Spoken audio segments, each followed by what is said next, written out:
I just want to mention a few words about myself. My name is Kanchev, and I have more than 7 years of experience with Joomla. I created my first Joomla website when I was in school, and after that I joined SiteGround as technical support member. Right now I'm responsible for most of the Joomla-related projects that we have at the company, like our caching for Joomla, our staging, and most of the security-related stuff.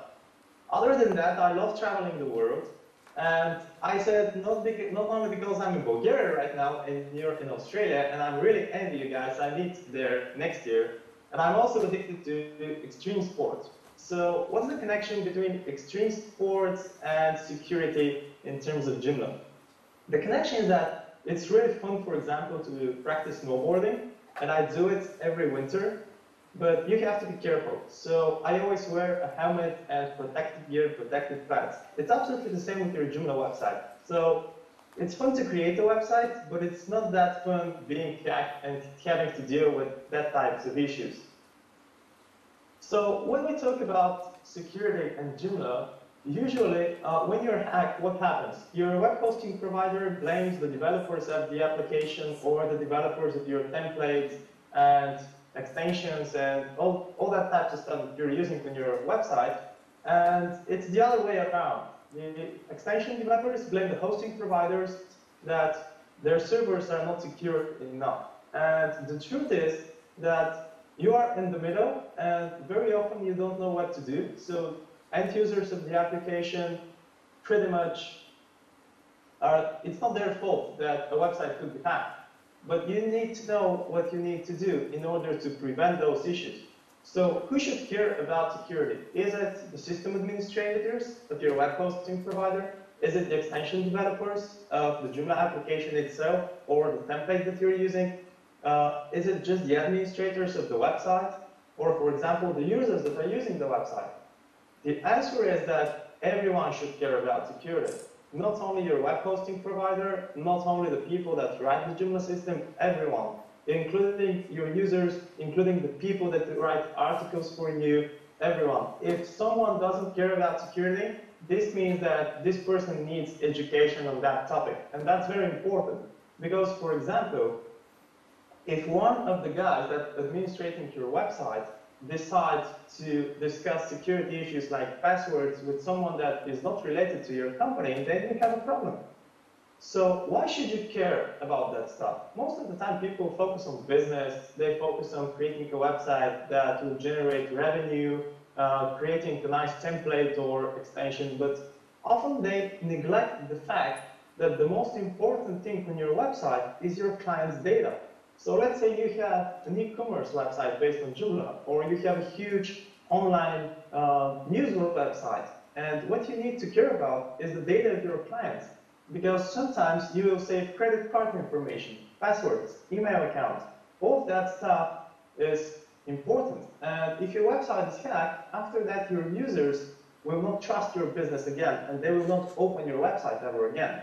So by caring, you will be trustworthy and you'll protect your client's data. And which is even more important, you'll avoid substantial data loss and downtime to your website, which also means that you won't lose any money out of that. Here's how Hacker works. In order to understand how to protect your web application, you need to know what usually hackers do in order to hack a website. So there are 4 types of attacks. And I'll start with the easiest one, and it is called social engineering. So let's say that, for example, you have a system administrator that takes care of your website, install extensions, or you are that guy. So let's say that someone calls you, and they pretend to be calling, for example, from SiteGround, and they tell you, hey, there is a problem with your account, and we'll need your password or your username in order to verify something, because there is an issue with your billing and stuff like that. You probably know that that is not something a web hosting provider will do. We'll never ask for your password, and we'll never call you to ask for your password. If there is an issue, someone experienced will probably contact you via email, explain the issue, but will never ask for a password. And that's what most of the web hosting providers will never do. So if you're not educated probably hackers can use social engineering to attack your website and obtain your login details very easily. The second type of attacks is attacking your workstations, your computers that you're using to manage your website. So let's say that you are using a computer that uses Windows. Okay, so pretty much we don't use Windows nowadays, but doesn't matter. So let's say that someone is using Windows, and it's an old version of Windows, and there is a virus. And what happens is that if you use an FTP client to connect to your website, change some files, or upload some new PDFs or images, and there is a virus, that virus could pretty much steal your FTP login details and send the username and password to the hackers. And once that happens, again, boom, you're hacked very easily.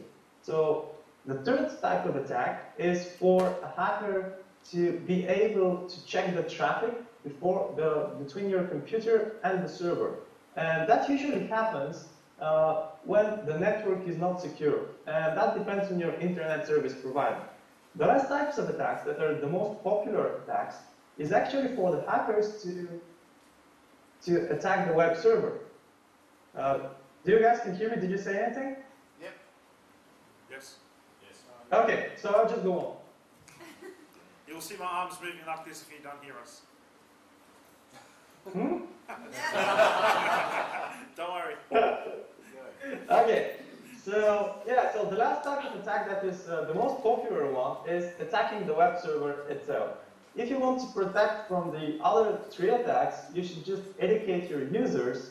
You should always use secure software in your computers and make sure that, for example, you are not connecting to your application through FTP from an open wireless connection, because someone could easily sniff the traffic and see your login details.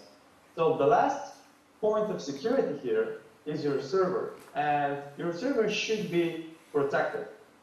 So what means is that everyone's responsible. As I said, there are certain types of attacks, and to prevent all of them, you should pretty much involve everything. Your web hosting provider, your developers, the guys that are administrating your website, just tell them if they don't know that, for example, they don't have to update the website when they're on an open Wi-Fi connection. Or if they do, they should be using the VPN to do that. Otherwise, if you're just in a Starbucks coffee and you're not using encryption for your connection, I can just sit right next to you with my computer and check your login details in 5 minutes. So everyone is responsible, and don't assume that a website is not hackable. There is no such thing as an unhackable website. The other thing that's really important is that security is a process. It is not something that you will install on your website and that's it. A year from now, you'll be hacked, because probably the level of security that you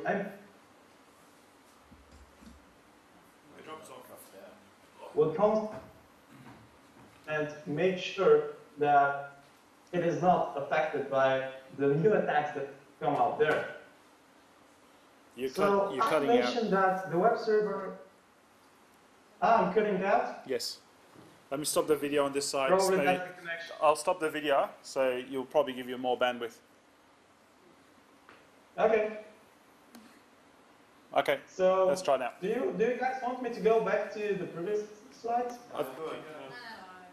That's good. No, you're good. Okay.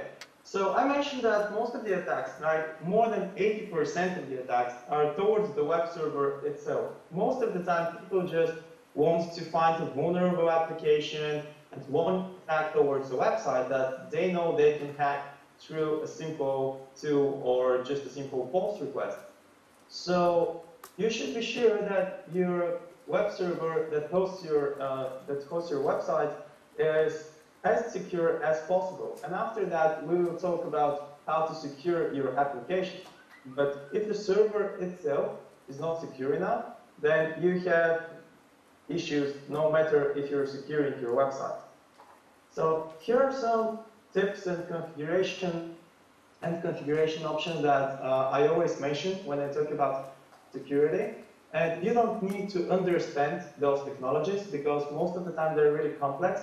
But it is good to know that they exist, and it is good to know what to do. So when you change your web hosting provider, or if you do manage your own servers, you can implement the technologies, and you know that they exist. So you can contact your web hosting provider and ask them, hey, do you use any of those technologies? Because I really care about security. The first and most important step is to always update your server software. So when a new version of Apache, a new version of MySQL, or for example, your FTP server is released, you have to be sure that your hosting provider or your system administrators will always update to the new version. Mostly because the new version mainly offers optimizations and at the same time security improvements. The other important thing that more than 70% of the Joomla websites are hosted on Linux, and it is important to also harden this Linux security kernel. So in order to do that, you can use a module that's really popular, and it is called GR Security. So installing this module on your Linux server pretty much will lock down it and 50% of some of the most popular attacks. The third thing is to implement the so-called chroot of processes. What this means is, let's say you have 20 Joomla websites on your server, and those 20 websites are separate from each other, so they are separate web hosting accounts. So if one of those websites is hacked, because, for example, the website is using a vulnerable extension, you don't want the hackers to be able to access the rest of the website through this one single vulnerable website. And in order to do that, you need to be able to isolate the website, and that is exactly what chroot offers.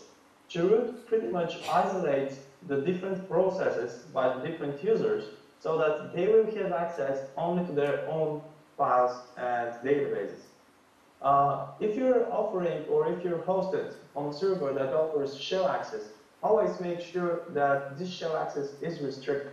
The idea is absolutely the same as with the processes, but it is implemented in a different way. And always disable and remove unused services. Like, for example, if you don't need an FTP server or an email server on your server, then pretty much remove it. That's it. And some of the software solutions that offer right now, for example, from an installer just like Spatialist or Fantastical, most of the time the username will be changed by default. But my advice is to use your name. For example, what I use is Daniel with capital D, and after that underscore admin username. That is really difficult to guess, and it's a long username, so pretty much no one will be able to guess it. Change the default prefix of your database. Right now, the installer of Joomla, the new versions of Joomla, they change the prefix of the database automatically, but just to be sure that you're not using the one that you see here, JOS. If you're using JOS as a database prefix, you have to change it, because most of the time when hackers implement SQL injection attacks, they will try to use this information from the database. As I said, the new versions of Joomla take care of that, but always check it and do not assume that it is changed only because the new version is implemented. So if you're using an old version of Joomla, first update and after that check the prefix. What you can do is also better protect your administrator folder. And by doing that, you're adding a second layer of security on top of the regular login for your Joomla application. So what happens when you type your domain name /administrator is that you will see a pop-up, and after that you have to type a different set of login details, a different username, and a different password. And after that, you will be able to see the login page of the Joomla application.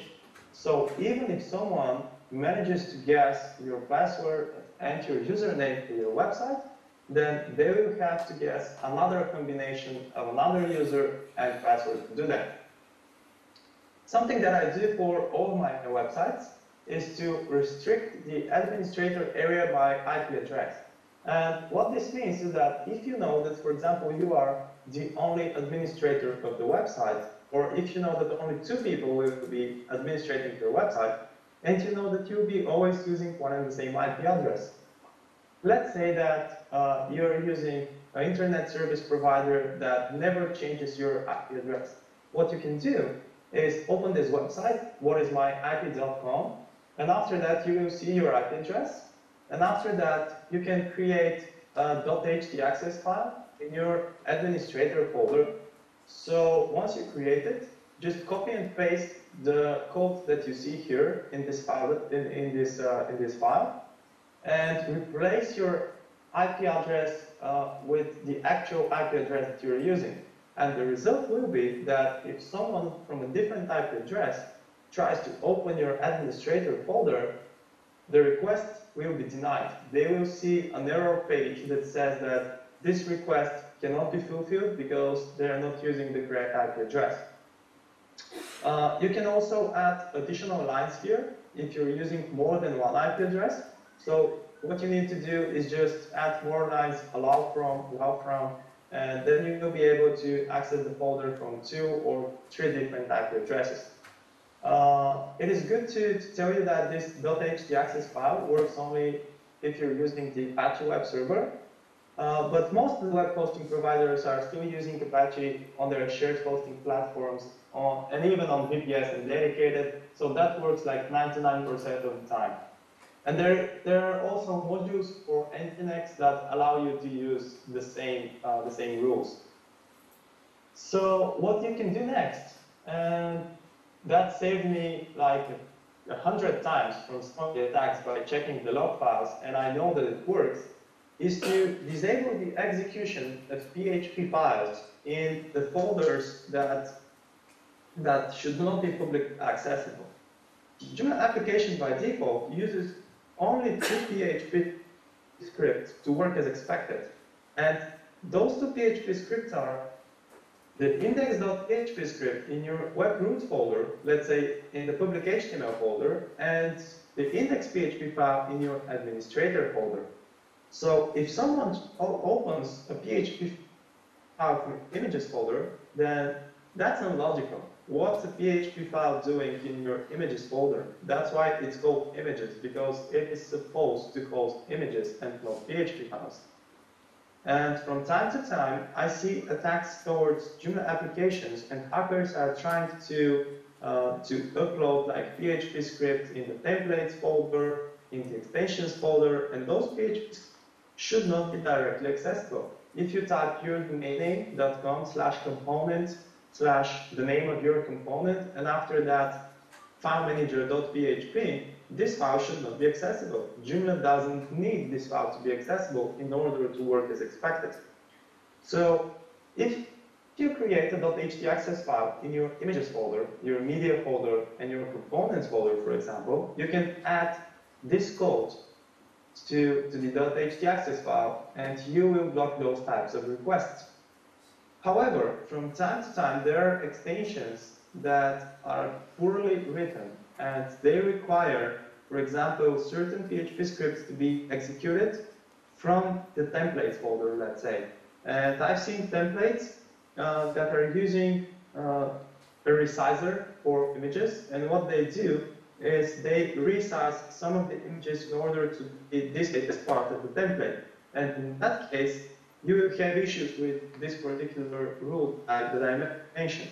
But most of the time, all the good templates and good extensions do not have any issues with that stuff. So you can just test it and see if your website works as expected. And if it does work as expected, then use this code. I'm sure that it will block a lot of malicious requests to your websites. And it's time to talk about passwords now. We all know that picture from the internet, and I would say that it is a good example of what we don't have to do and why we don't need to use password generators. I hate password generators mainly because I don't remember the password, and when I don't remember the passwords, I need to use a password manager. So let's say that you have 50 websites, and you are using password manager for your website, and you've generated like 50 random passwords. And after that, you're using a password manager for your passwords. So most of the time, what happens with the password manager is that you are using additional single passwords to protect the passwords in your password manager, and that's insane. I mean that if someone is able to get your password for the password manager, then all of your websites will be hacked. I know that there are some secure password managers that require two-factor authentication, and they also implement encryption, but most of the time, the stuff you will find on the internet is just crap. And I say it because I pretty much quit the password manager stuff like 2-3 years ago. And since then, I just use passwords that I can easily remember. And most of the time, I don't have issues with that. And I don't write down my passwords. I don't remember them in my browser. I just know a really long password that's easy to remember. And I'll just tell you how I do that. So also, avoid common words and avoid names and significant dates. Like, for example, Daniel123 is not an acceptable password. Admin123 is also not an acceptable password. But the perfect password is, for example, choose a favorite. And when I say favorite, I don't mean famous. Quote from a movie or from a book that only you know because you like it very much. And someone will not be able to guess it. So, for example, that's one quote from a movie. I'm not sure if some of you know it. If most of you know it, then I have issues here. However, that is something that I figured out. And after that, when you have this long sentence, which is really, really difficult to guess by a hacker, you can just replace the white spaces with special characters, like, for example, dot, exclamation mark, question mark, and, for example, change some of the letters to be capital. And there you go. I can remember that. I mean, it is something that is stuck into my mind, and I can use it for my main website. And if I have like 5 more websites, I have tons and tons of favorite quotes from books and movies, and I can use them. So that's one option. The other option, as I mentioned, is to use a password manager, but if you do it, make sure that your password manager requires factor authentication, and no one will be able to crack your password for the password manager, and after that, obtain the login details for all of your websites. You can also use two-factor authentication because Joomla supports it by default, and that's awesome. Most of us are already using two-factor authentication on our Gmail accounts, so why not using the same type of authentication for our website? After all, our websites contain more valuable information than anything else that we care about in terms of email or services that we use. I don't care, for example, if someone will hack an email account that I'm not using, but my website is something that I care about. So that's about passwords. And the next thing is extensions. And that is a topic that is really, really interesting. Most of the time, because there are thousands of extensions added to the Joomla extension directory, and anyone could add an extension. Like, for example, if I'm a hacker and I know how to write an extension for Joomla, I can create an extension directory, for example, upload it to the extension directory and hide some malicious code into that extension. That will allow me to access your website. But what will happen? Someone will download it, they will install it on their website, and after that, after time, I will be able to hack their website. And of course, the user will understand that sooner or later. So when you're choosing extensions, you have to be careful what you're installing. And a good thing to do is to always check the comments below the extensions and see if the developers of the extensions are actually maintaining their extensions. So what this means is that when you're downloading an extension from a reputable source, you will be sure that developers provide support for their extensions, they regularly release new versions, they are compatible with Joomla 2.5, with Joomla 3, and when Joomla 4 comes out, the extension will be compatible with the new version. So what you can do is send an email to the developer and just ask them a question. If they reply in a timely manner, which is usually a couple of days, then you will know that the developer is pretty much someone that cares about his product. And when they care about the product, you know that this extension is good. You know that they will provide support for it. However, even if they do, from time to time, there are security issues that may occur with an extension. Like, let's say, for example, Akiba Backup.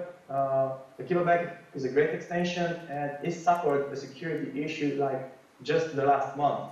But what I know is that Nicholas also dedicated some time to fix the extension immediately, and he released a new version. So what you need to do is to inform yourself about such security issues. And here are some of the ways to do it. The first one is the Joomla vulnerable extensions list. That is the list that is maintained, and you can see what security vulnerabilities there are with certain extensions. So whenever a new vulnerability is released, you can see that there is a change and there is something wrong with a certain extension. And after that, if you're using it, you will know that you have to disable it until the new version is released, or you have to update it if there is already a new version. And checking this website manually is time-consuming, and I don't do it all the time. So what you can do is stay on top of security updates, and there are RSS feeds that provide that. And those two are the official security RSS feeds for Joomla itself and for the vulnerable extensions list. And what you can do is you can get that information from the feeds and display it directly into your Joomla administrator folder. So in order to do that, you can open this URL. Don't try to write it down. I just send you the slides so you can see it. And once you implement that feature, once you access your Joomla website, you will be able to see all the news on that security bulletins, and you will know if a new issue comes out. And when you know about it, you can do something about it. If you don't know about an issue with Joomla itself or an extension that you're using, then you can never protect yourself. So enough about extensions. The next thing that I really wanted to mention, because there are some crappy Joomla web hosting providers out there, is to know the correct permissions of your files and folders that you pretty much need to use on your website. So for folders, the right permissions are 755, and for files, they are 644. If, for example, you are installing a template and the installation fails, and your web hosting provider tells you that you need to change the permissions of, for example, a folder that is part of your Joomla installation to anything more than 755, like for example 777 for the temporary directory, the TMP folder, then there is something wrong with this web hosting provider.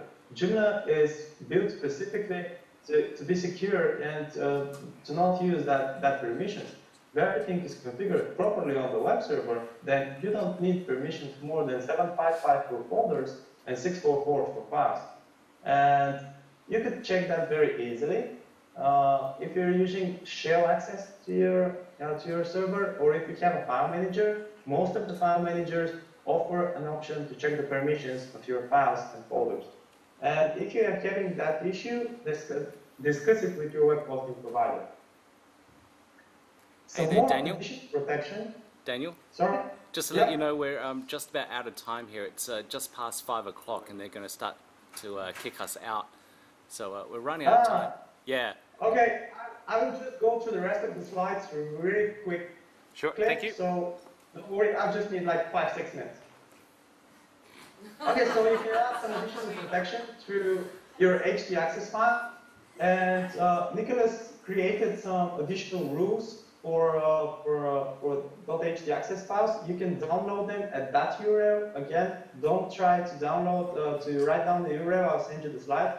So if you add them to your htaccess file, those will remove sensitive information about your PHP. They will avoid visual fingerprinting and block some of the most attacks that are used by hackers. You can also use Joomla extensions to protect yourself from attacks. Here are some of the extensions. I mentioned one of our extensions. It's called JHackGuard, and after that, the rest are pretty much the best extensions you can use. So what I advise you is to install some of them and test them. And there are no issues, just use them. They add additional layer of security on your Joomla application. What this means is that if there is an attack that the web application firewall, which is installed on the whole server, cannot filter, then one of those extensions will probably filter the same attack. And here is an example with an SQL injection. What is an SQL injection? An SQL injection is something that alters your database in a way that should never happen. Like if you're having search box out there, and usually what happens when you type, for example, a word in this search box is that Joomla goes through all the articles, it checks for this text, and it displays you a list of the articles that should be displayed, and they match your search criteria. But if there is an issue with, for example, a custom search form or a component that also is to the database, a hacker can use a specially crafted SQL query to alter your database. And this query right here will drop all of the users. It will delete all of the users from your database. And for example, our plugin takes care of that, and the rest of the plugins also take care of that, and their configuration looks similar. Those plugins take care of SQL injections, remote file inclusion, and code execution. The most important thing is to always back up your website, because there is always a chance for a hacker to access your information. And when this happens, you have to be prepared. You have to be able to restore your website from a backup. And there are two things related to backups. The first thing is never store your backups on the same server, because if the hard drive of the server fails, then it will be lost. Always store them offline. The second thing is always automate the backup process. If you don't automate it, like a week from now, you will forget, or you will be lazy, and you won't need to create backups anymore because you don't want to. So always automate the process. Like for example, be sure that automatically every week a backup of your website is created, and store the backups remotely on another server. Like for example, on Amazon, on Dropbox. Some extensions like Akiva Backup offers that. I know that there are others that offer it. For example, we create regular backups on our servers and we store them on other servers. And the third and most important thing is to test your backups. Every week, every once and then, like every month or every 3 months, just try to restore your website on a test server or test account from one of your backups. Because if your backups do not work and they're corrupted, then why are you doing backups in the first place? However, let's say that you have been hacked despite all the things that you've done, despite protecting website application, despite the server setup, and all of that. So what you need to do now is first, don't panic. And that is the most important. If you panic, probably your website will be down for days. You will wonder who you need to contact, and you'll end up wondering what to do. So don't panic. That happens to many people. It happened also to me. And the first thing that you need to do is not to panic. There is an easy disaster recovery plan that you can follow in order to resolve any security issue. The first step is to create a copy of your hacked website and all of the logs, all of the access logs of your website. So once you do that, you'll be able to analyze the hacked website once you restore the website from a backup and see how in the first place the hackers managed to access your website. After that, restore your website, it will be up and running, and after that, quarantine your website. Once you enable maintenance mode, only you will be able to access the site and some of the administrators, but the idea is that you just restored your website, it is clean, but it is still vulnerable. Obviously, they managed to access your site in a way, and you need to resolve this issue. So at that point, the most difficult part is to find out how they access your website, and you need a security expert to do that. But most of the web hosting providers, it's for you. So if you just follow the first 3 steps of your plan, you restore the website from a clean backup, and you have a backup of the hacked website, and after that you put your website in maintenance, you can contact your web hosting provider and tell them, hey guys, my website was hacked, I restored it, but I have a copy of the hacked website, and I also have a copy of all the access logs. So what you need to do is just tell them that, and they will be able to analyze the malicious code and all the logs and find out how hackers managed to open your website. So here are a few things to take away. Security is about making it harder to infiltrate, not making it impossible. There is no such thing as an unhackable website. If someone tells you that your website is unhackable, that guy is a liar. And what you have to consider is that you have to constantly implement new security features, because security is an ongoing process. You don't install it in your website, you forget about it. And as I said, everyone is involved. It is not just you, your web hosting provider, or the developers of your website. It is everyone, the developers of extensions, your system administrators, even your users. If your users tell their passwords to other people, then you cannot prevent this from happening. You have to educate those guys. For example, write blog posts. And with that being said, I think that we covered the basics. And I hope that I'll be in Australia next year, because I have another much more interesting presentation about hacking a Joomla website actually. So I can show you how to hack a website in 3 different ways, actually in 8 different ways. And after that, I will show you how to protect yourself from all the sophisticated attacks that can happen to your website. I think that we don't have time for questions.